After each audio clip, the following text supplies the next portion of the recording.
My name is Ruby, and at 29 years old, I thought I had finally found my place in the Anderson family after 4 years of marriage to David. But as I stared at the invitation list for the biggest family reunion in 10 years, my name was nowhere to be found. Patricia, my mother-in-law, had made it clear where I stood, and for once I accepted it completely. What she didn't know was that I had a paper in my purse that would change everything. Before I share what happened that day, let me know where you're watching from. If you've ever felt like an outsider in your own family, please subscribe and like this video. Now let me take you back to how this all began. 5 years ago, I was volunteering at a charity gala in downtown Chicago when I first saw David Anderson.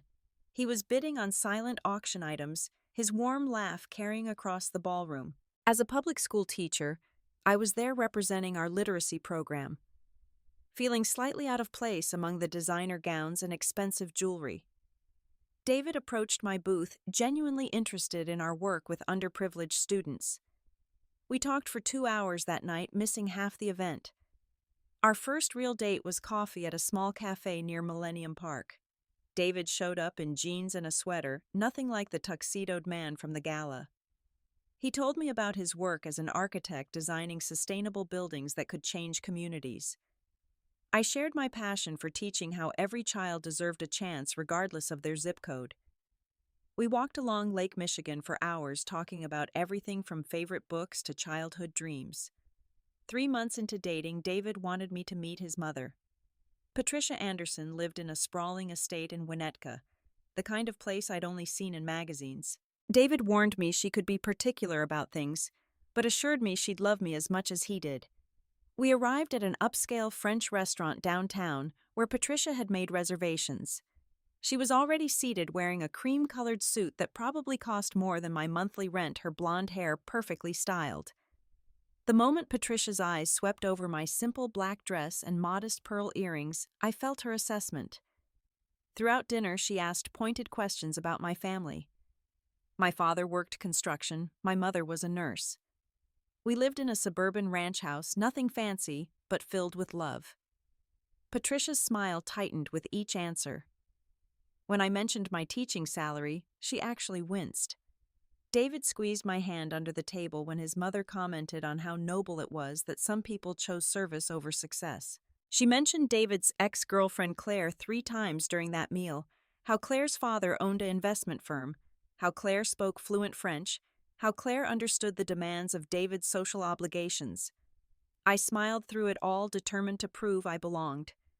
The subtle dismissals continued every time we met. Patricia would schedule lunches at places with no teacher, friendly prices on the menu, then act surprised when I ordered just soup. She'd mention galas and benefits. I hadn't attended people I didn't know, inside jokes I'd never understand. David always apologized afterward, insisting his mother just needed time to warm up to new people. When David proposed at Navy Pier on our 1-year anniversary, I thought everything would change. The ring sparkled as the Ferris wheel lights reflected off Lake Michigan. I called my parents immediately, their joy infectious, through the phone. David called Patricia. Her first words weren't congratulations, but asking if we'd signed a prenuptial agreement yet. Wedding planning became a battlefield I didn't know I'd entered. Patricia insisted on the Drake Hotel, 500 guests, a society photographer. I wanted something intimate, maybe 50 people focused on the marriage, not the party. David tried mediating, but usually sided with keeping peace, which meant Patricia got her way. She brought Claire to dress shopping, claiming she had excellent taste. Claire spent the appointment showing me gowns that would make me look, in her words, more sophisticated. The wedding day itself should have been my happiest moment. Patricia arrived wearing an ivory dress that photographed white. During her speech, she talked about David's childhood achievements, his bright future, and how marriage was about compromise and adjusting expectations. She never mentioned my name once in 7 minutes. My own mother cried, but not from joy. Our first year of marriage, I tried everything to win Patricia over. I learned to cook her famous pot roast recipe, studied the Anderson family tree, remembered every cousin's birthday. She'd acknowledge my efforts with tight smiles and backhanded compliments about how I was really trying to fit in. Meanwhile, she maintained Wednesday lunches with Claire, posting photos on social media with captions about spending time with people who really understood her. David's cousin announced her engagement 6 months after our wedding. The whole family gathered at Patricia's house to celebrate. I spent hours selecting the perfect gift, writing a heartfelt card. Patricia introduced me to relatives as David's wife, never by name, always with the qualifier that I was a teacher, said in a tone suggesting terminal illness. Year 2 brought escalating exclusions that became impossible to ignore. Patricia's 65th birthday party was planned for months. I offered to help coordinate, make centerpieces, anything to be included. She assured me everything was handled.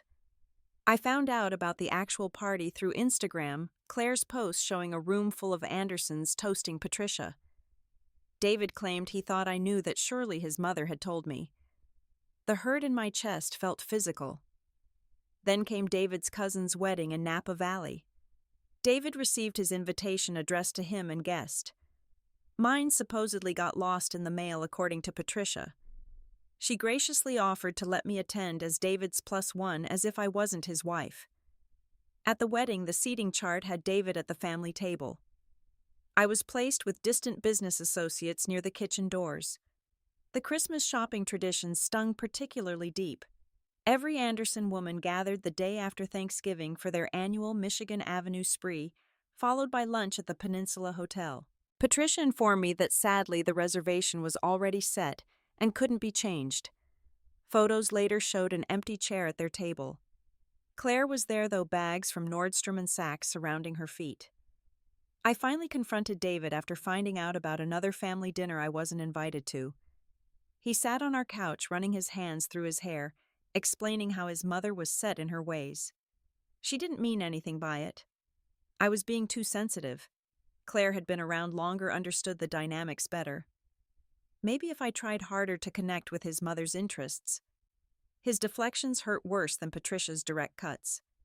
Mother's Day delivered another blow. Patricia posted a photo with Claire at brunch, caption, "Reading with my real daughter today." The comments from family members gushed about their beautiful bond.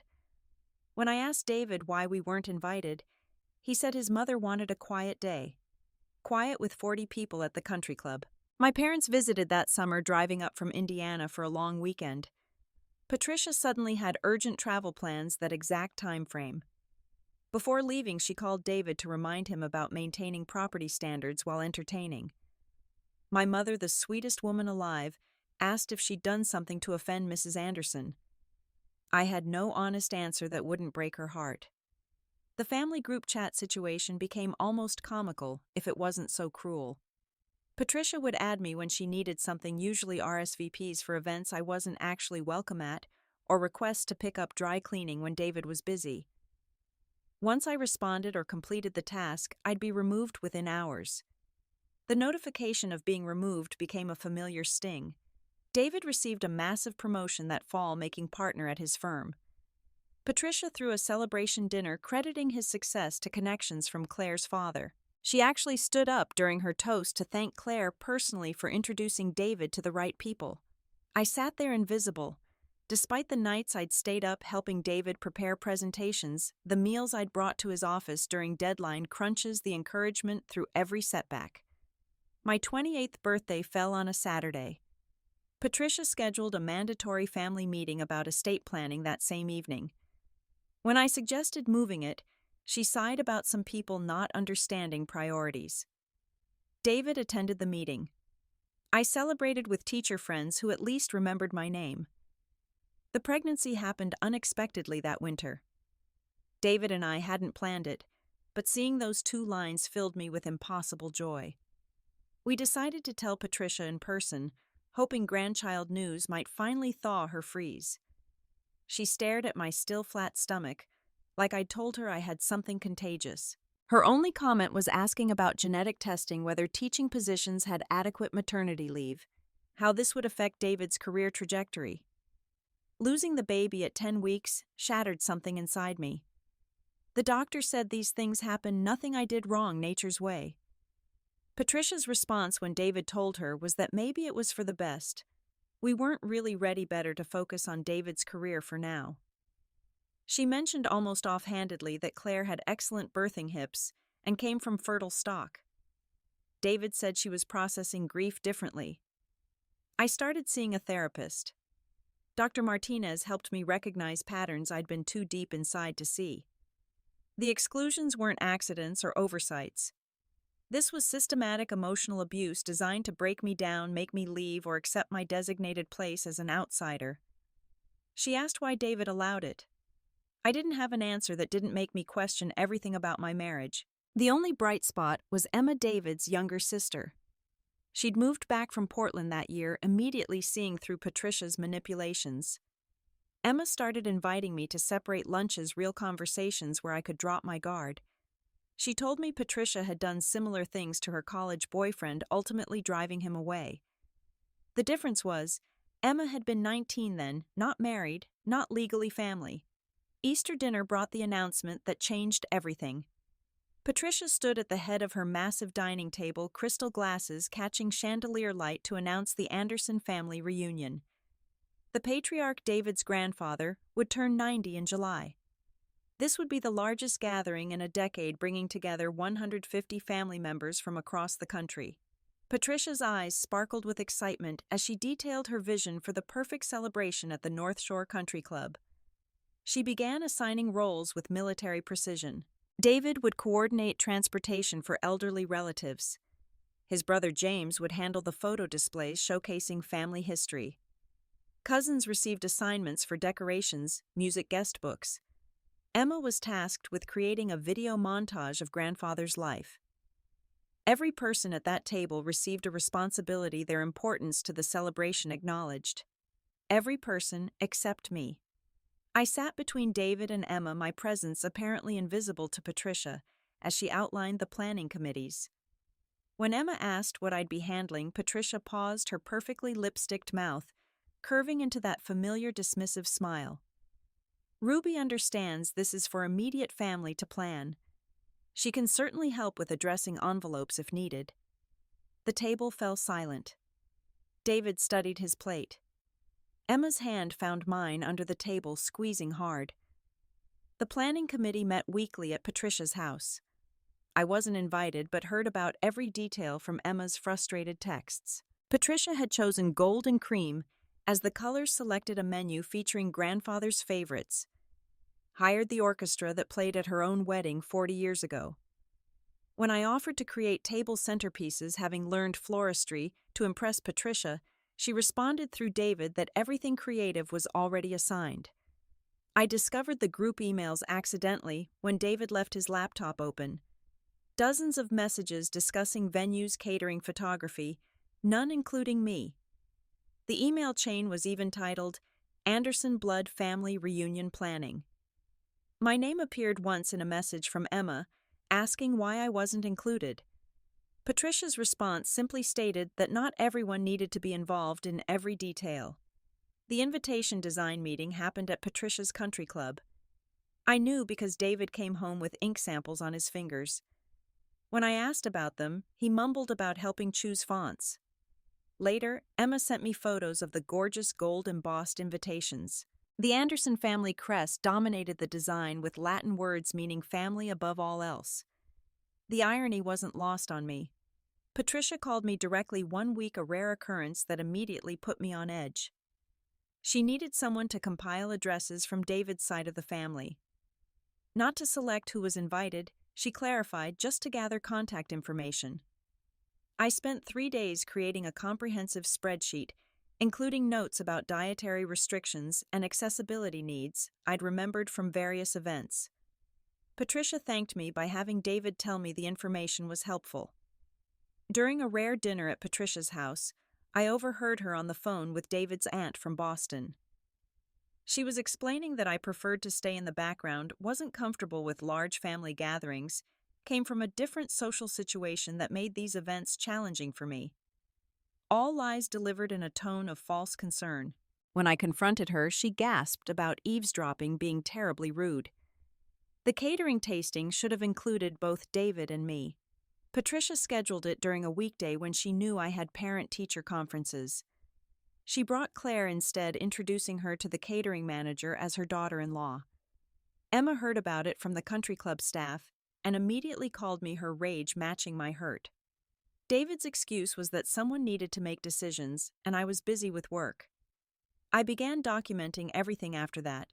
Screenshots of messages, recordings of phone calls, where Patricia excluded me, photos of events I wasn't invited to. My therapist said it was healthy to validate my reality. I thought I was just preserving my sanity. The folder on my laptop grew weekly evidence of a systematic campaign to erase me from the Anderson family. The venue walkthrough happened without my knowledge. Patricia posted photos on Facebook of the gorgeous ballroom, tagging everyone except me. Comments poured in about how beautiful everything would be, how lucky the family was to have Patricia organizing everything. David's aunt commented asking where I was. Patricia responded that I had school commitments, always so dedicated to those children. Emma fought for my inclusion, constantly threatening not to attend if I wasn't welcomed. Patricia called her dramatic, reminded her that family obligations weren't optional, guilt-tripped about grandfather's age, and this possibly being his last big gathering.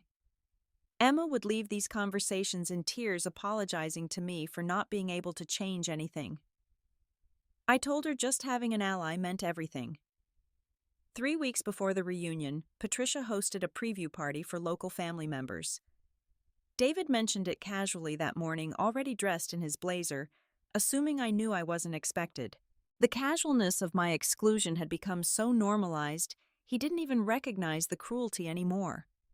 I spent that evening at Emma's apartment drinking wine while she texted me updates about Patricia holding court, Claire at her side.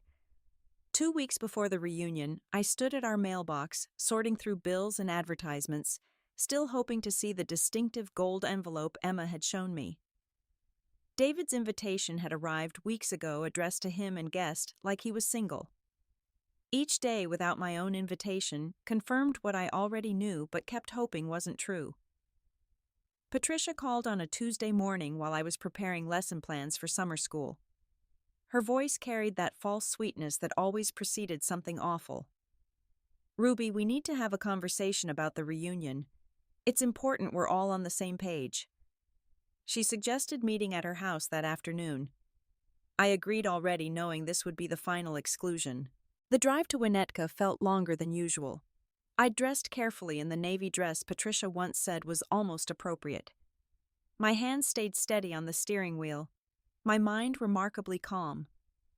3 years of therapy had prepared me for this moment. I knew my worth, now understood that Patricia's treatment said nothing about me and everything about her. Patricia's housekeeper led me to the formal living room, the one reserved for serious conversations. Patricia sat in her wingback chair like a queen on a throne. She'd positioned herself so I'd have to look up at her from the lower sofa. The afternoon light caught her diamond earrings, the ones she wore when she wanted to feel particularly superior. She began with false concern about my comfort level at such large gatherings. "You understand, Ruby, that this reunion is about bloodlines, about the Anderson legacy. You're married to David, yes, but you're not really an Anderson. You don't share our history, our values, our connections." I listened without interrupting, my hands folded in my lap, letting her reveal herself completely. The speech continued for 10 minutes. She explained how overwhelming I must find their family traditions, how difficult it was for outsiders to understand their dynamics. Claire, having known them for decades, naturally fit better. It would be awkward for me among real family people who shared genetics and generations of memories. She was doing me a kindness, really sparing me the discomfort of feeling out of place. When she finally finished, I simply said, "I understood completely." Her perfectly shaped eyebrows rose slightly, clearly expecting tears, arguments, begging. Instead, I asked if she could put this in writing just so we were clear about expectations. Her smile widened, believing she'd won. "Of course," she said, pulling out her monogrammed stationery. She wrote with flourish, each word cementing my exclusion. "Ruby is not expected or welcome at the Anderson family reunion, as she is not blood family, and her presence would complicate the family dynamic." She signed it with satisfaction, sliding the paper across the coffee table like a winning poker hand. David arrived as I was folding the paper into my purse. He kissed his mother's cheek, barely glancing at me. Patricia immediately began explaining how understanding I'd been, how maturely I'd accepted the situation.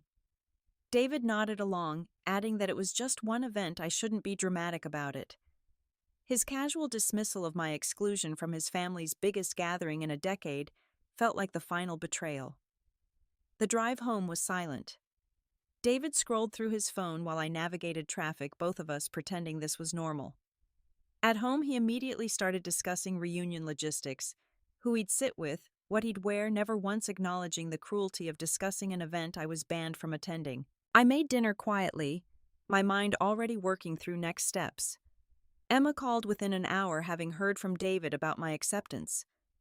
Her voice cracked with rage and hurt. She offered to skip the reunion to stand with me in exile.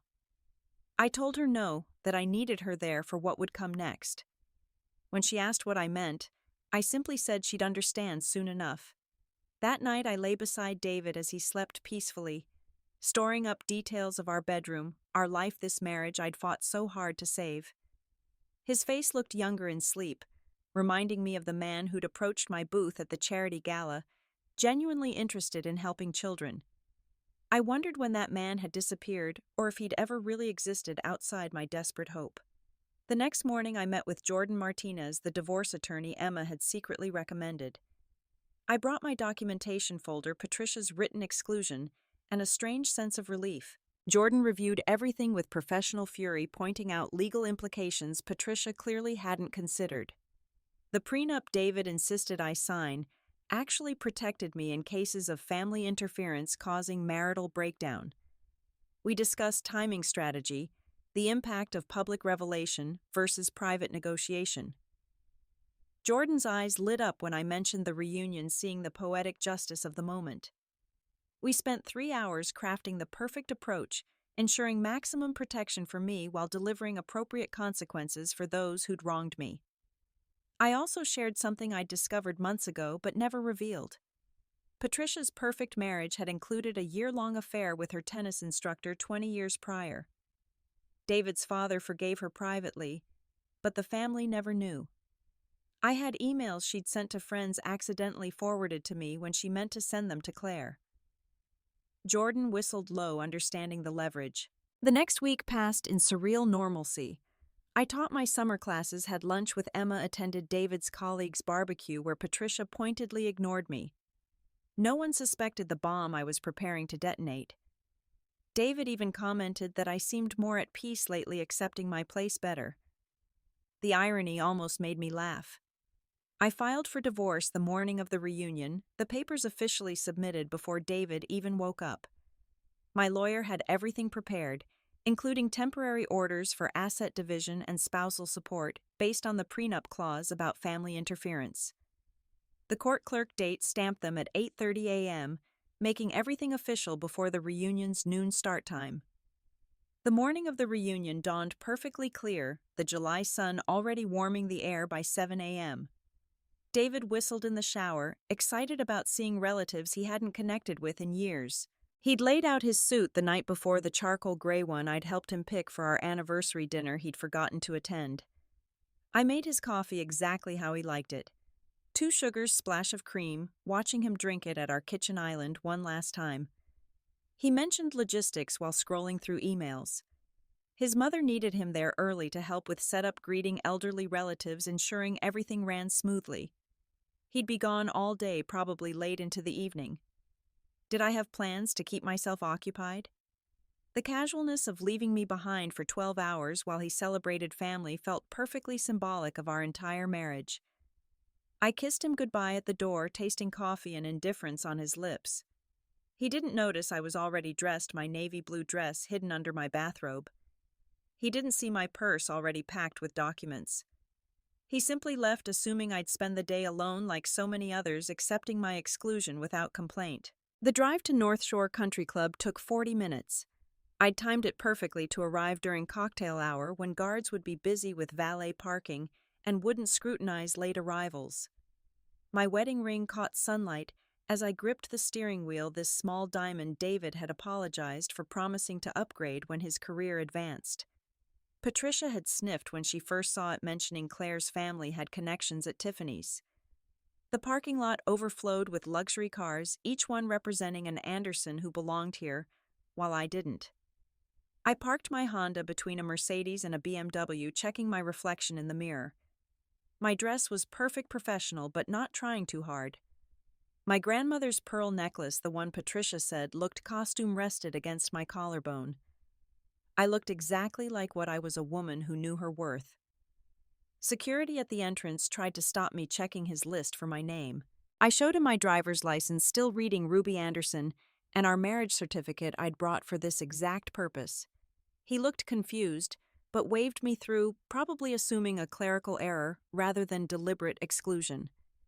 The ballroom took my breath away despite everything. Patricia had created something genuinely beautiful, all gold and cream elegance with centerpieces of white roses and baby's breath. Round tables surrounded a dance floor, where a string quartet played softly. The Anderson family crest dominated the far wall, that Latin phrase about family above all mocking me from across the room. I saw David first laughing with cousins near the bar, Claire at his side, in a gold dress that coordinated perfectly with the decorations. They looked like a couple, her hand resting on his arm as she whispered something that made him throw his head back with joy. The sight should have hurt, but I felt only confirmation of what I'd always suspected. Patricia stood near the stage accepting compliments from relatives about the beautiful event. She wore cream silk that caught light with every movement, her hair in an elaborate updo that must have taken hours. She looked every inch the Anderson matriarch, secure in her position and power. Emma stood separately, looking miserable in her required gold cocktail dress, scanning the room, probably looking for me. I waited until Patricia took the microphone for her welcome speech. She thanked everyone for coming, spoke about family bonds that transcended time and distance. She praised the Anderson legacy, the bloodlines that connected everyone in this room. The irony of her words, given what I knew about her affairs and betrayals, almost made me smile. When she paused for breath, I stepped forward from where I'd been standing behind a flower arrangement. "Excuse me, everyone," I said, my voice carrying clearly through the room. "I have something I'd like to share with the family." The microphone picked up my words, amplifying them through the speaker system I'd accidentally leaned into. Patricia's face drained of color so quickly I worried she might faint.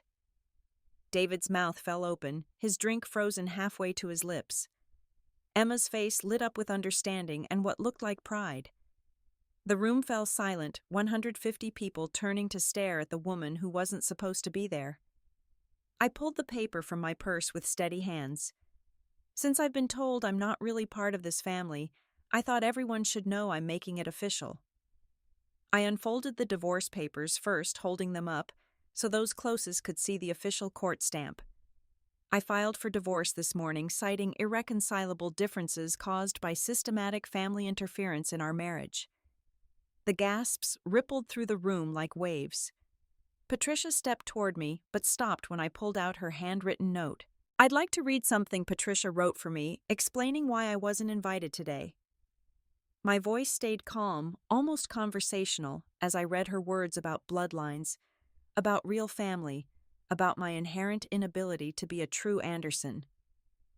David finally found his voice, trying to grab the microphone, but I stepped back, continuing. According to the prenuptial agreement David insisted I sign, if our divorce is caused by family interference, he forfeits significant assets and his trust fund is reduced by 60%. Patricia, as trustee, will have to explain to the board why her actions cost the family millions. Patricia's legs seemed to give out. She clutched the podium, her perfect composure cracking like expensive china. But I wasn't done. I pulled out the final papers, emails from 20 years ago, Patricia's affair documentation. Some might think I'm being dramatic, but I've learned that family loyalty only matters when it's reciprocated. Patricia taught me that blood doesn't make family, respect does. The grandfather, 90 years old, but sharp as ever, stood slowly from his seat of honor. His voice boomed without a microphone. "Patricia, is this true? Did you exclude David's wife from our family reunion?" His disapproval was palpable, the kind of judgment Patricia had always feared most from the patriarch who valued family above all. Claire tried to slip away quietly, but David grabbed her arm, finally understanding her role in everything. Emma started a slow clap that a few cousins joined before Patricia shrieked for silence. David's aunt from Boston stood up declaring this was disgraceful, that I'd been nothing but gracious, despite Patricia's obvious campaigns against me. I set the microphone down gently, my message delivered. The room erupted in chaos, but I walked calmly toward the exit. David called my name, pushing through relatives to reach me, but I kept walking. Emma caught me at the door, hugging me fiercely, whispering that I was the bravest person she knew. The last thing I heard was Patricia sobbing into the microphone, trying to explain, to justify, to salvage her reputation. But the damage was done. Everyone had seen her true face, the one I'd been looking at for 3 years. The Anderson family reunion would indeed be remembered for decades, just not how Patricia had planned. The aftermath began before I even reached my car. My phone exploded with texts and calls I didn't answer. Emma sent updates from inside a play-by-play of the family dissolution. Patricia had collapsed into a chair while the grandfather demanded explanations. David stood frozen, Claire nowhere to be found, finally understanding the scope of his losses. I drove to Lisa's apartment, my best friend who'd witnessed this entire journey. She had wine-ready tissues I didn't need, and righteous anger on my behalf. We ordered Thai food and watched romantic comedies while my phone continued its incessant buzzing.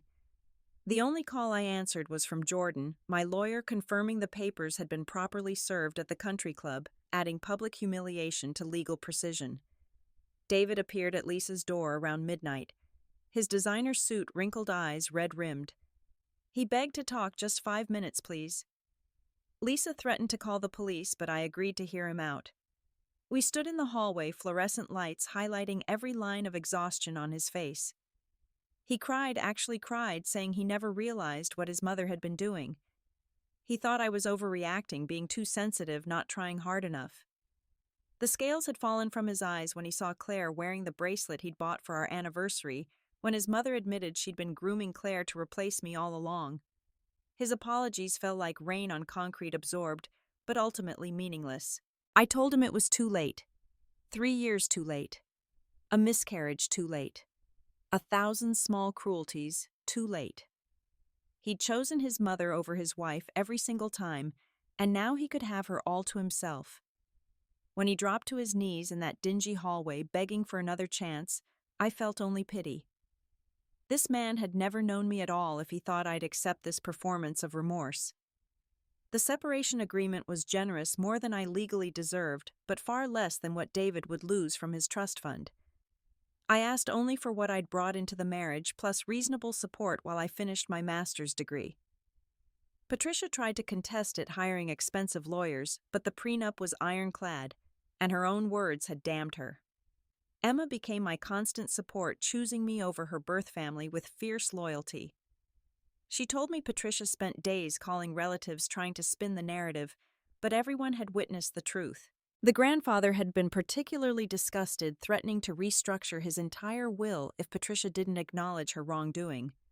She never did, clinging to her version of events where I was the villain who destroyed a family. Finding an apartment downtown felt like breathing again. 2 bedrooms, hardwood floors, windows facing Lake Michigan. I painted the walls soft blue-hung art.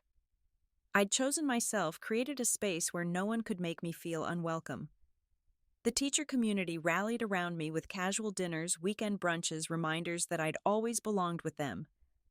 David sent flowers every week for 2 months. Expensive arrangements from the best florists, each with cards declaring his love, his regret, his desperation. I donated them to the nursing home where my book club volunteered. The elderly residents enjoyed them immensely, asking if my husband was romantic. I just smiled and changed the subject. Patricia's fall from grace happened quickly. The country club gossip mill churned efficiently, spreading news of the reunion disaster throughout their social circle. Her Wednesday lunches with Claire ended when people started declining their invitations. The charity boards she'd dominated suddenly found her presence unnecessary. Emma reported she'd taken to drinking wine before noon alone in her massive house. 6 months after the reunion, I ran into David at Whole Foods. He looked smaller somehow, his expensive suit hanging loose on a frame that had lost weight. Claire had left him for a banker she'd been seeing, secretly taking with her the connections Patricia had so valued. His architecture firm had quietly suggested he take a leave of absence after losing several clients who'd heard about the family drama. He tried to make small talk by the organic vegetables. Asked about my work, my new place, if I was happy. I answered briefly, politely, the way you'd speak to a stranger who once meant something. When he said Patricia asked about me, I almost laughed. The woman who'd tried to erase me from existence now wondered how I was doing. I'd started dating Mark, a fellow teacher who'd transferred from Milwaukee. He made me laugh with terrible puns, cooked elaborate Sunday dinners, and never once made me feel like I needed to prove my worth. When he met my parents, he brought my mother flowers and talked baseball with my father for 2 hours. Simple, genuine, respectful interactions that felt revolutionary after the Anderson battlefield. The speaking invitation came from a women's networking group Emma belonged to. Would I share my story at their monthly meeting? I hesitated, then agreed. 50 women listened as I described recognizing emotional abuse disguised as tradition, choosing self-respect over familiar dysfunction. The standing ovation felt like vindication, but the women who approached afterward with their own stories felt like purpose. I began volunteering at a women's shelter, teaching resume writing and interview skills. One woman escaping her own toxic marriage said my story gave her courage to leave. We worked on her job applications while she cried and laughed in equal measure. This felt like the family I was meant to build, chosen connections based on mutual support rather than blood or law. The Anderson family reunion became legendary in certain Chicago circles, a cautionary tale about pride and prejudice. Emma told me Patricia had tried planning a smaller gathering the next year, but most relatives declined. The grandfather passed away that winter, his will leaving surprising bequests to various charities, including the literacy program where I volunteered. His note to Patricia simply said, "Family means acceptance, not blood." A year after the reunion, I stood in my classroom preparing for a new school year. My master's degree hung on the wall, earned with honors while rebuilding my life. The principal had offered me the department head position, recognizing leadership Patricia never saw. My students didn't care about my pedigree or connections, only that I believed in their potential. Mark proposed that Christmas not at some elaborate venue, but in my apartment while we decorated my first real Christmas tree as an independent woman. He used his grandmother's ring, a simple sapphire surrounded by small diamonds. When I called my parents, my mother cried happy tears. No one questioned whether I belonged or deserved this joy. Emma was my maid of honor at our small wedding by the lake. 50 people who genuinely loved us witnessed our vows. No one wore white except me. No one gave backhanded speeches. No one made me feel less than. David sent a card wishing me well, probably forced by his therapist to seek closure. I didn't respond. That chapter was firmly closed. The women's shelter asked me to join their board, recognizing my passion for helping others escape toxic situations. During my first board meeting, I thought about Patricia alone in her mansion, surrounded by things instead of people. She'd fought so hard to exclude me from a family that barely existed anymore, destroyed by her own rigid definitions of belonging. Sometimes I passed the country club on my way to other places. The building looked smaller now, less intimidating, just a place where insecure people paid too much to feel important. The Anderson name still appeared in society pages occasionally, usually involving lawsuits or scandals. Their legacy had become cautionary rather than enviable. My real legacy grew in unexpected ways. 3 former students became teachers themselves, citing my influence. The women's shelter expanded its programs based on proposals I'd written. Emma and I started a support group for people dealing with toxic in-laws, meeting monthly in my living room. We called it the Real Family Project, focusing on chosen connections over forced obligations. The lesson I learned wasn't about revenge or vindication, though both had their moment. It was about recognizing that family isn't defined by blood or marriage certificates or country club memberships. Real family shows up without conditions, loves without qualifications, includes without hesitation. Patricia had taught me this by showing me its opposite so clearly. When people asked about my first marriage, I didn't hide it or dress it in prettier clothes. I told them I'd married into a family that couldn't see my worth stayed too long, hoping to earn acceptance that was never available, then chose myself when the cost became too clear. The relief on some faces told me my story mattered, gave permission for their own choices. Standing in my classroom that autumn afternoon, watching students settle into their seats, I felt the absolute rightness of where I'd landed. No one here cared that I wasn't an Anderson anymore. They cared that I showed up prepared, passionate about literature, ready to see potential in kids others overlooked. This was my real family tradition, one I'd chosen rather than inherited. My phone buzzed with a text from Emma. Patricia was selling the Winnetka house, moving to a condo downtown. The mighty had fallen so far she couldn't maintain the estate that had hosted so many exclusive gatherings. Emma wondered if I felt vindicated. I didn't. I felt free, which was infinitely better. That evening, Mark and I cooked dinner together in our small kitchen, bumping hips and stealing kisses while jazz played softly. He told terrible jokes about pasta. I corrected his seasoning with mock seriousness. This was family chosen and cherished, built on respect rather than reputation. Patricia would never understand this wealth, but I'd learned to stop needing her to. The story could end with Patricia's apology that never came, or David's realization that arrived too late, or even the grandfather's final words about real family. But it actually ends with me choosing myself, walking away from people who couldn't see my worth, building a life where belonging was never questioned. Sometimes the greatest triumph isn't making others accept you, but accepting yourself enough to leave. Family isn't about blood or marriage certificates. It's about respect, love, and acceptance. When someone shows you that you don't belong, believe them the first time and find your real people. Because the moment you accept less than you deserve, you teach others that it's acceptable to treat you that way. Choose yourself. Your real family is waiting. How did this story resonate with you? Have you ever felt excluded by people who should have embraced you? Share your experiences in the comments below. If this story touched your heart, please give it a like and subscribe for more stories about choosing yourself and finding where you truly belong. Share this with someone who needs to hear that they're worthy of unconditional acceptance. Thank you for watching, and remember, you deserve a seat at every table where love is served.